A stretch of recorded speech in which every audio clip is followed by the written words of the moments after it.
Success is the steady progress toward your own personal goals. What then is failure? Is failure working on a project that ended with poor results? No, of course not. Is failure launching a new product that failed miserably in the marketplace? No, of course not. Is failure doing the best you possibly can with your kids and having them disappoint you in a very personal way? No, of course not. There's no failure in pouring your heart and soul and energy into something that didn't work. Rather, failure is not trying at all. If success is the steady progress toward your own personal goals, then failure is no progress at all. None. Not even trying. Success and failure are always linked together. Success and failure are always linked to ambition. And let's remember, success is doing. Failure is not doing. It's that simple. Tom Peters, world-renowned author and management expert, said recently, "There is only one way to be in serious trouble today, and that is not to be trying, not to be failing, not to be stretching yourself." Success is a doing. You've got to actually do it. Activity is high priority in the life process to try and get maximum benefit out of what we have available. Our resources, our skills, our knowledge, and our talents. Success is a doing that tries to get maximum benefit out of what we have available. Benjamin Disraeli, former Prime Minister of England, once said, "Nothing can resist a human will that will stake even its existence on its purpose. I'll do it or die." What a powerful set of words. We've already talked about resolve. Doing it until, but here's what else resolve says. Resolve says, "I will." Two of the most powerful words in our language. The formula for disaster: could, should, don't. Here's the formula for fortune: could, should, will, could, should, will. I will. I should, I can, and I will. Two of the most powerful words in the language. I will. The man says, "I will climb the mountain." They say it's too high, it's too difficult, it's too rocky, it's never been done before. The man says, "Hey, it's my mountain, I'll climb it." Pretty soon you'll see me waving from the top or dead aside because I'm not coming back until I've done it. It's powerful. There are several studies that show the greatest achievers aren't those who fail the least. No. The greatest achievers are those least frightened of failure. They're willing to take on the challenge without the guarantee of success, seeing the end, but not sure when it will be or where it will be. Although success and failure go hand in hand, many people have a problem with failure. They think it's a bad word, has a bad connotation. They don't see it as a stepping stone. They see it as an end result. Quite often, success requires failure, sometimes many failures. In every scientific discovery, there were dozens or hundreds of failures before one's success. Without failure, opportunity cannot be created. Without failure, there can be no success. What is the measure of success? How do you know if you're successful, really successful? How do you know? Especially when your success could be so vastly different from someone else's success. Here's how you measure results: making measurable progress in reasonable time. That's all life asks, making measurable progress in reasonable time. So you've got to be reasonable with time. Don't be unreasonable with time. Parents, don't be unreasonable with time. Managers, brokers, business associates, have a little patience. You can't ask somebody every 5 minutes, "How are you doing now?" That's too soon. The guy says, "I haven't left the building yet. Give me a break." So 5 minutes is too soon to ask. So 5 years is what? Too long and too late. So what is reasonable time to ask for results as a measure of progress? Here's number one. At the end of the day, you can't let more than a day go by without getting some things done. Some letters written, having a conversation with your son or daughter. You can't postpone the important more than a day. When you work on the job, there are some things you've got to get done within a day. You've got to make some calls within a day. Your health disciplines, you've got to get those done within a day. You can't carry over.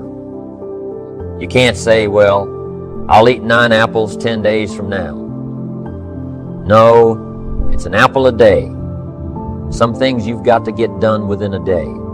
So at 5 minutes to midnight and you haven't gotten your apple in yet, munch away and get it done. Done a day. Here's what's next. A week. Some things you've got to get done within a week. Stuff on the job, calls made activities.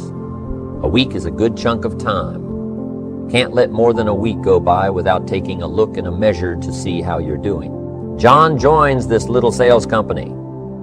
He's supposed to make 10 calls the first week just to get acquainted out there in the marketplace. Would it be legitimate to call John in on Friday and say, how many calls did you make? That's legitimate. It's legitimate time to ask for a measurable amount of progress.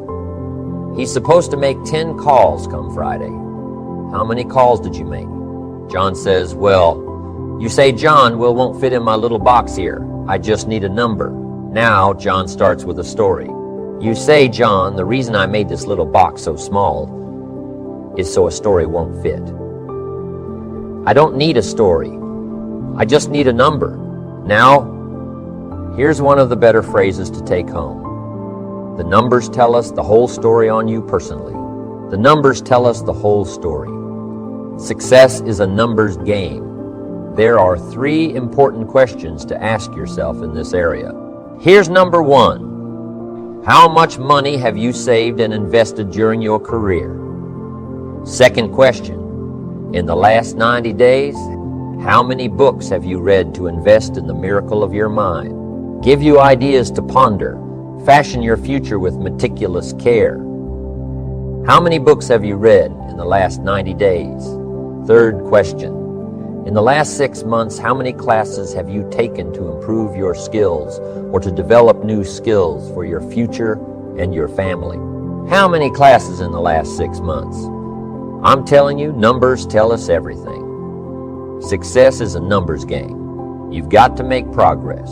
You've got to make progress in reasonable time. You've got to take a look at the numbers and see how you're doing. It's the name of the game. How often should you weigh the new baby? Well, you say, I'll weigh the new baby next spring. No, you can't wait until next spring. Don't you have to weigh the new baby often? And the answer is yes. Of course. To see what? To see whether it's gaining weight or it's losing weight. What if it's losing weight? The alarm bells have got to go off. You can't let a little baby lose weight very long. It's called disaster. These numbers are important. How often should you check the corporation to see if it's healthy or not? You say, well, in a couple of years, we'll get all the accountants together. No, you'll be out of business. In Las Vegas, the big gambling houses. Guess how often they put together a financial statement to see where they are? Several times a day? Why? So much is happening. If you don't learn when to shut down some of those tables, you'll be out of business by midnight. You can't wait till midnight. You can't wait till tomorrow. Tomorrow's too late. You've got to know the numbers. What is your cholesterol count? You don't know and you don't care. You've just got your fingers crossed for the future. We'd better come and get your family and take them to safety. Come on, be responsible for the set of your own sail. Leave it to no one else but yourself. And learn to refine these numbers for yourself. How many pounds overweight should you be at age 50? John says, well, I've got big bones. Well, we'll give you 10 pounds sterling for big bums. But hey, 25, 30 pounds sterling. And we've got to turn on the caution light at home and at the office. Somebody says, what's that flashing caution light, Johns? Up about 2020, 5.35 pounds sterling. 5.35 pounds sterling. And the flashing red light comes on at home and at the office. Somebody says, what's that flashing red light, Johns? Up about 40 pounds sterling, 50 pounds sterling. And the siren goes off. Somebody says, what's that siren? John's over 50 pounds sterling. I'm asking you to take charge of your own life. Be responsible for your own life. Be responsible for your own retirement. Be responsible for your own health. Don't just drift along with the crowd. Those who don't care to be responsible about the number, meticulous about the numbers. Some of these numbers have got to be coming down like your cholesterol. Some of these numbers have got to be going up like the number of books in your library. Don't be satisfied until you've looked at all your own numbers and be responsible. Don't wait for somebody to come along. What if nobody comes along? You've got to be responsible yourself. Results are the name of the game. Let's check the numbers. Don't be satisfied with anything less than the best of numbers. Jesus walked along one day and saw a fig tree. Interesting story. And as Jesus looked suspiciously at this fig tree, he said to his disciples, "Does that fig tree have any figs? Do you think that's an important question?" It is. I'm telling you, for a fig tree, it's an all-important question. Does it have any figs? His disciples said, "No, sir." Of all the trees you were to pick, this particular fig tree does not have any figs.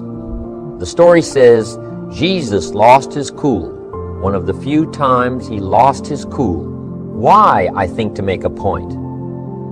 A fig tree without figs, it is unacceptable. Jesus said, if that fig tree doesn't have any figs, I suggest you promptly take it out. And he added, why? Let it take up the ground. So you've got to get all your people together every once in a while and say, today we're counting the figs. What for? To see who gets to stay. Why? It's the name of the game. Results. Now, what if your results are not that good right now?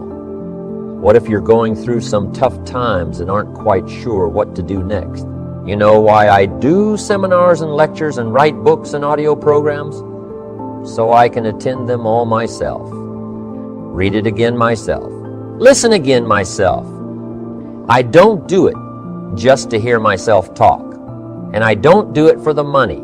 I do it because the teacher always receives the greatest lessons he seeks to teach others. What's the best way out of a blue mood?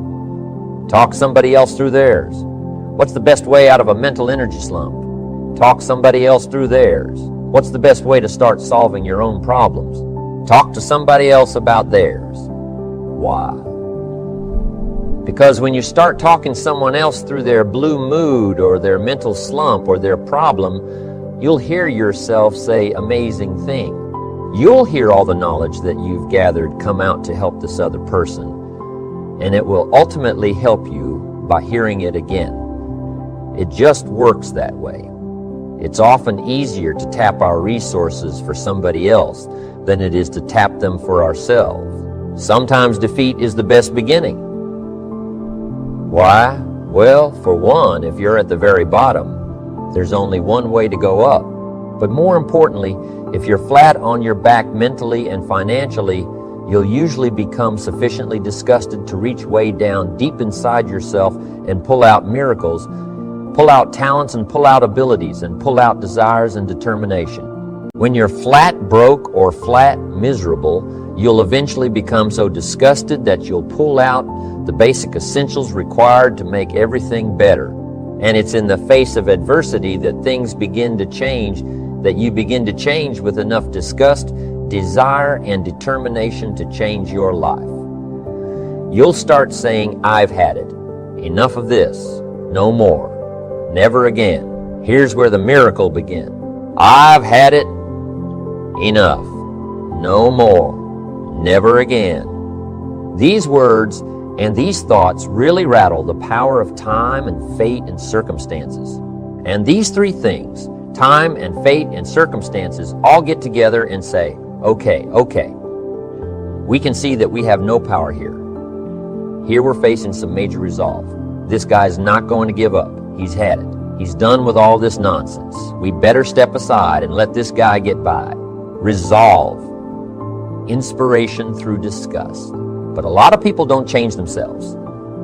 They wait for changed circumstances to change the government, to change life, to change. What'll that do? Not much. These poor, unfortunate folks accept their defeats and wallow in their self-pity. Why? Because they refuse to take control of the situation. They refuse to take control of their life, their career, their health, their relationships, their finances. They refuse to take control and take responsibility and get sufficiently disgusted to change it.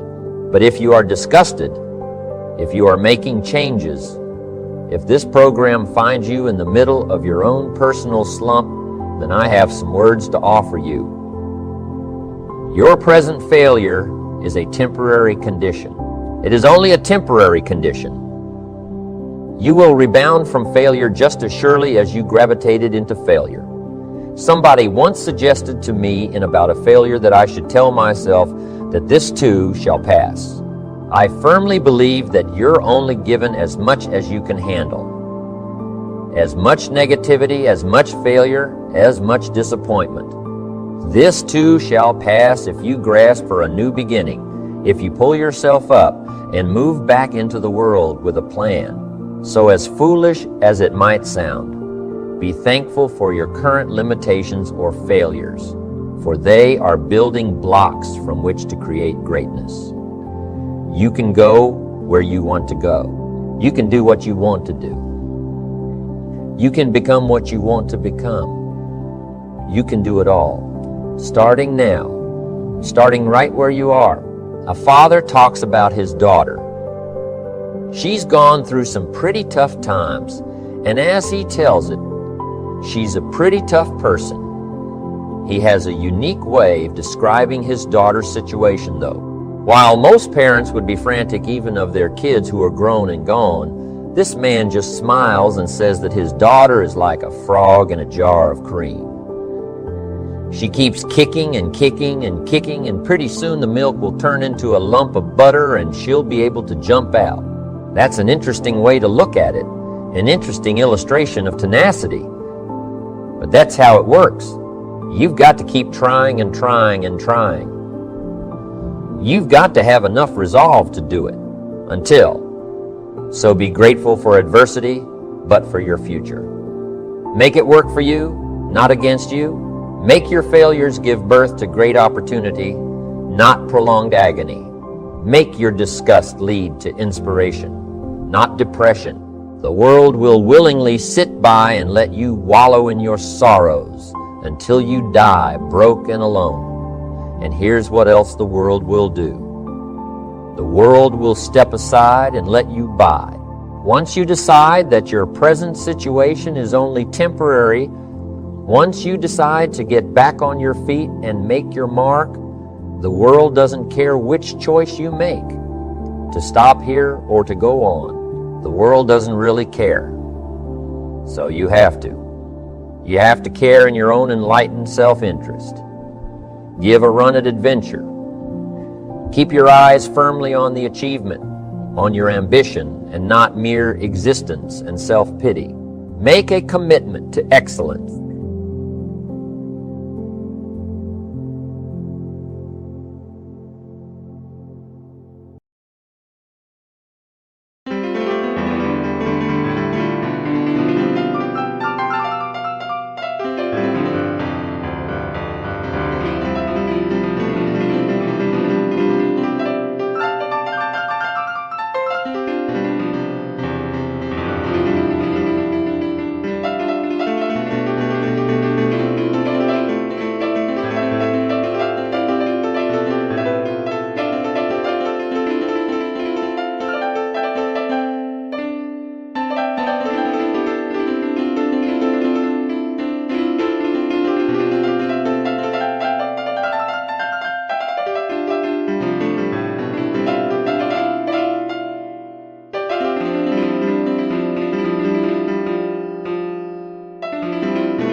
da da.